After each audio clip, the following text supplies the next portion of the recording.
What's up, guys? Welcome to Knockers on the Bottom. I'm your host, Jay Mill. Jay Mill, if you like. So let's get into it. So the Cowboys, just to start off, before I get into the recap of the game, they did sign a couple of players today. They signed wide receiver, I believe Seth Williams. They also signed defensive player Luigi Villain. I hope I'm saying his name correctly. So they signed both of those guys to the practice squad. It remains to be seen who they let go from the practice squad to have those two guys come in and fill those positions. Suspect this is because of Brandon Cooks going on IR for a few weeks. So he'll miss 4 weeks of the season, likely 3 games because we have a bye week coming up. And in the meantime, they're probably going to go from within as far as who's going to go to the game. On game day, you'll probably see Flournoy up and active. You'll probably see Jalen Tolbert move more into that number 2 slot, which we just saw in this past game. You'll see, Cavante Turpin take a step up, and you'll see Jalen Brooks take a step up. And then they'll probably leave Seth Williams on the practice squad for now, just in case they get an injury at wide receiver again. Then they have a guy to bring up, after the bye week. Similar situation with the Luigi Villain signing. They just signed KJ Henry, but they did lose Marshawn Nealon during this most recent game against the Steelers. Looks like they avoided the catastrophic season-ending injury. It can be a little tricky to say there, but they did realize that they're going to miss him for 6 weeks. It's an LCL, so he's going to have some surgery on that, but it's not a season-ending injury. He's going to be out about the same time as DeMarcus Lawrence, so you'll probably get those guys back right around the same exact time.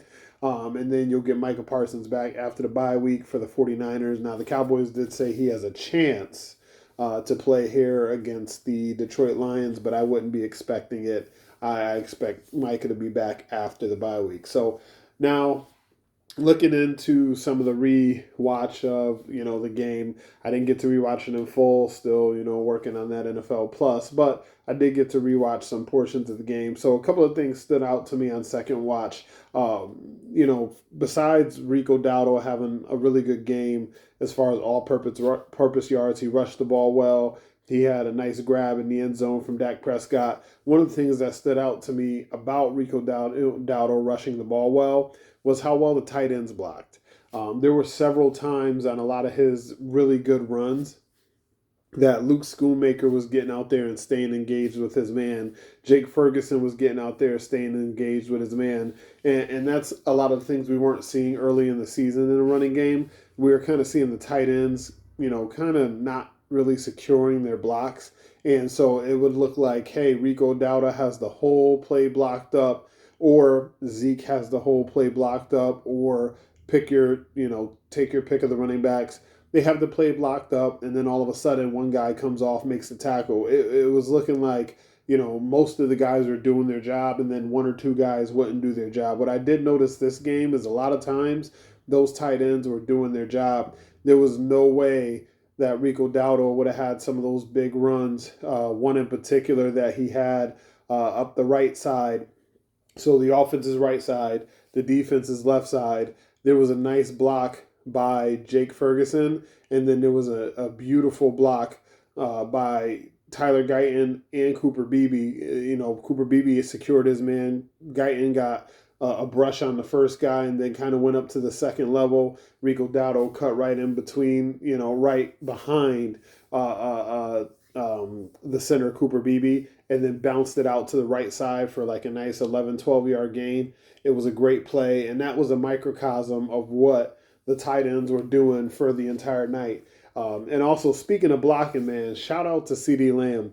There was a play to Jake Ferguson in the game where he got a completion on the right side. So like I say, offense is right, defense is left. And Jake Ferguson gets the ball out in space and he cuts it up. He's going for a big gain. CeeDee Lamb not only blocks the first guy so that Jake Ferguson can have that open lane to go up, but then he comes off of that block and blocks the second guy, and Jake Ferguson actually ends up getting another 7 or 8 yards off of that. So, a lot of times you'll see receivers, try to make business decisions on running plays, and not really stay engaged with their man. And it was nice to see CeeDee Lamb, man. He's the second highest paid receiver in the league, making $34 million a year. In the second half of this game, he wasn't getting the ball that much, but he was still engaged. He was still running good routes. He was still blocking on running plays. He was still blocking on passing plays. And that play, man, him blocking two people, that's just kind of like the type of thing we need to see more of from the Cowboys as the season goes along. Some of the other things I noticed after a little bit of a rewatch here is DeMarvion Overshone. He was all over the place again. It seems like wherever he hits you, that's pretty much where you're going down. There were a lot of nice plays he had where he made contact with the ball carrier, and that was pretty much the end of the play. Even on the 4th and 1 that the Steelers converted, he came up and laid a hit on Najee Harris and got him to the ground pretty much immediately. So it was nice to see that he was making plays. He wasn't the only linebacker making plays. It looked like earlier in the game our linebacker was kind of off balance a little bit. There was a play earlier in the game to the right side where Justin Fields kind of had that quarterback keeper, and it was a quarterback power to the right side, and Eric Kendricks gets kind of caught up on the inside, and then he turns and realizes late, but, Justin Fields is able to beat him to corner and have a nice 8-yard gain. But the Cowboys probably caught a little bit of a break that the Steelers didn't do more of that. So I'm not going to sit here and act like the Cowboys just, played some amazing defensive game. They did play a very good defensive game, but there were some things that the Steelers were doing and having success on that they didn't quite continue to do. That quarterback power is maybe one of two I can remember the Steelers running throughout the entire game, when they probably should have ran that play about 6 times because they probably would have got some good yardage on it, considering that the Cowboys didn't play that first one really particularly well. And then there were also some plays like on the Steelers' touchdown drive, when they took the lead 17-10, there were some plays where Carl Lawson was right there, just very, very, very close to, blowing the play up, and he just got blocked for a split second, or that, our interior defensive line didn't get enough push to get in Justin Fields' face. But there were other times where the Cowboys did get pushed, and they did get in Justin Fields' face, and he just got the ball out on time to his receiver, and they were able to turn up the field, whether it was the tight end, Hayward, whether it was the wide receivers, they were able to make a few plays. Also, Jordan Lewis, man, shout out to him. He should, have a game ball as well. There was a play off the left side to Najee Harris where it went for a first down. I can't remember whether it was a screen pass or maybe a toss out to the left side, but he definitely got held, and he was in there to make that play. And if he didn't get held, he probably would have stopped the guy for no gain. But the referee was actually looking down the field at the defensive secondary trying to come off blocks to stop the play once it got past the line of scrimmage. I have a feeling if the eyes of the ref were towards the block as opposed to down the field watching what was going on there, they might have caught that hold, and Jordan Lewis might have drew a hold, and that would have put the Steelers in a bad position. And they did end up scoring on that, even though it was a field goal. Some other things, Dak Prescott, the play where he had the fumble in the red zone. Everybody's kind of saying, hey, man, you got to eat that ball. You can't be fumbling it. You got to go down right away. Actually, he didn't have to go down right away. Jake Ferguson on the right side was open pretty quickly off that play, but Dak Prescott was looking to the left side, and it was 3rd down and 6. If he's looking to the right side and he hits Jake Ferguson pretty much right away, I don't know if it would have been a first down, but it would have been damn close. And Jake Ferguson has a knack for getting a few extra yards to get beyond the sticks. Dak Prescott actually had him to the right side. It looked like he was looking to the left side towards CeeDee Lamb. One of the other plays, too, that wasn't so good, the play to CeeDee Lamb down on the left side that ended up being an interception. I don't know what Dak was seeing there, because if he throws it to the back pylon, instead of throwing it to the front pylon. So he threw it to the front pylon. It looked like CeeDee Lamb saw it and read it clearly and started running towards the back pylon because when Dak got to the top of his drop, and if you look at it, the protection was clean.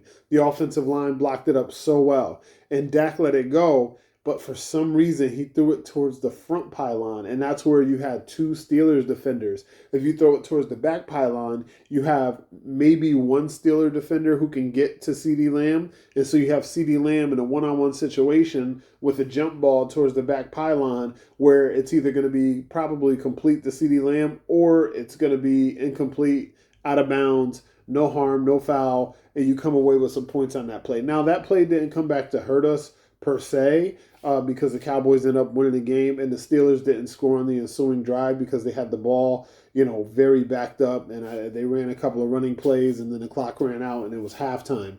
And then on the pass to Jalen Tolbert, I feel the same way that I felt about it last night. Or this, yesterday morning, I guess, because it was like almost 2 a.m. when I posted the episode. But that was a YOLO ball. There was no reason for Dak Prescott to throw that ball. I know he said that's a play that they had in, and when they, saw the look, they decided they were going to go to him for a shot over the middle. But this is why you never predetermine who you're going to with the football, right? Because if the defense shows you something that's different than what you predetermined, but you've made it up in your mind that I'm going to do this, it usually ends up pretty badly. And that's exactly what happened on that play. And now some good things on that drive in the fourth quarter to go down and win the game. There was a huge third down conversion to Jake Ferguson where there was not much room to complete that pass. And Dak got it into Jake Ferguson, and Jake Ferguson looked like he was going to get tackled short of the sticks, but he does what he does. He finds a knack. He gets a little spin move, gets a few more yards, makes it a first down. A few plays later, they hit Hunter Lipke down the left sideline on a screen play, which he almost scored on. And then, of course, a few plays later, Jalen Tolbert gets the touchdown. Now, on Jalen Tolbert's touchdown, awesome play by Jalen Tolbert, because not only did he get kicked in the nuts the very play before, but on that play, it reminded me, I don't know if you guys remember the Luke Schoolmaker play last year. I can't remember exactly what team it was against. I think it might have been the Philadelphia Eagles, where they go for it on fourth down, and Dak hits Schoolmaker, right on the goal line, and his knee goes down, and he's like 1/2 yard short of a touchdown. Now, the Eagles player was there early, and it should have been a flag for illegal contact at the very least, but it wasn't. And because he ran the route short of the goal line, we end up not scoring, and the Cowboys do go on to lose that game. So here we had a very similar play. If you're looking at the play, Jalen Tolbert comes across the formation. Kevontae Turpin goes straight up in the formation. CeeDee Lamb goes hard on the left as well. So it's like a crosser, a little X route. Jalen Tolbert's coming, right to left. CeeDee Lamb's going left to right. So there's two defenders that go with CeeDee Lamb. There's one that goes with Jalen Tolbert. Now, Jalen Tolbert, to make sure that he didn't get caught up in the trash, he kind of loses some ground back towards the line of scrimmage and goes underneath the two players that are following CeeDee Lamb. So after he goes underneath, right, this is what happened with Luke Schoolmaker. If he doesn't gain ground again, he's going to end up doing the same thing that Schoolmaker did, which is catch that ball, get tackled right away, be just short of the goal line, and we go home heartbroken instead of with a win. But what does Jalen Tolbert do after he loses ground? He immediately starts to gain ground again and gets into the end zone. He has no separation there. The ball is wet, his nuts hurt, and he still ends up making that catch and getting, the ability to hold on to the ball as the Steelers defender is trying to rake at it, strip it away. He showed some very strong hands, showed some concentration. It was just overall a really good game. And Tolbert had several, really good catches like that in traffic or with the defender draped on him or right near him, that he caught the ball and got first downs late in the game or early in the game as well. Also, late in that game, CeeDee Lamb also has a beautiful third down or second down, which could have been a first down too if the Cowboys would have viewed it. He actually got hit on the sideline. His knee didn't go down. He thrust a little further ahead and got way closer to the sticks than where they spotted it, but they didn't give it to him. But the next play, Rico Dowdle converts on a beautiful double team block. It was Zach Martin and Terrence Steele, and they get up and they double team. And then also Cooper Beebe gets onto his guy. He throws a nice block. Rico Dowdle comes right up in between that, gets between both of those guys, gets the first down. And it was just a beautiful play. So I think the Cowboys have actually kind of found something in the running game here. Now, they're telling us that they're not going to put Tyler Smith out at left tackle. But, man, when that offensive line was Tyler Smith and Bass and Beebe and Zach Martin and Terrence Steele, they found something there. They had better protection in the passing game. They had more movement in the running game. There was a 3rd and 6 where they flipped the ball out to Rico Dowdle, and Tyler Smith goes out and helps and combos on the guy with TJ Bass. And then he goes out towards the linebacker, which forms and Cooper Beebe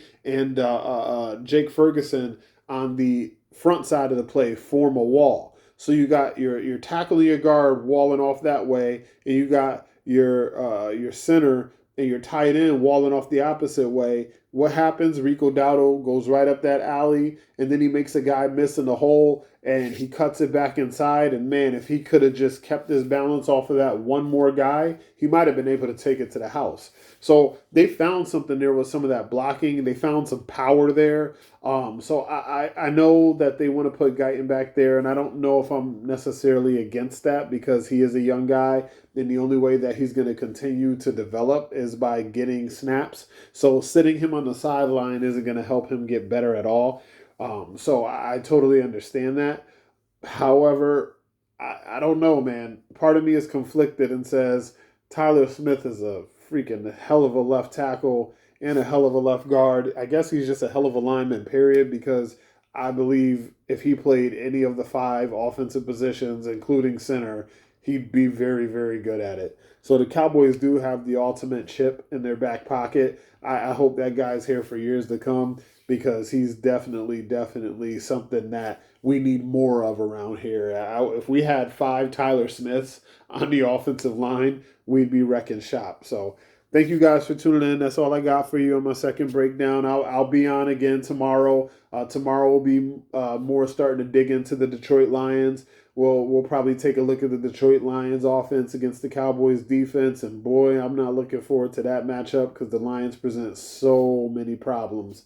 But thank you guys for tuning in. You can follow me on Twitter at JMillerIYL. That's J Miller if you like. You can also hit me up in the comments below. If you have any questions, anything you want me to cover, you can also send me an email to knockersonthebottom@outlook.com. Again, that's knockersonthebottom@outlook.com. You can also hit me up at knockersonthebottom@gmail.com. I'll take questions there or anything you want me to cover there. Same thing on Twitter, same thing in the comments below. Put it together, make it a mailbag segment, make it a regular thing. But I love you guys. We're up to 21 subscribers. Thank you guys for showing out for the post game. I see the views going up, so thank you guys for that. Hit the like button, hit the subscribe button so that you know when I'm coming on. But until next time, I'm your host, J Mill if you like. This has been Knockers on the Bottom. Peace.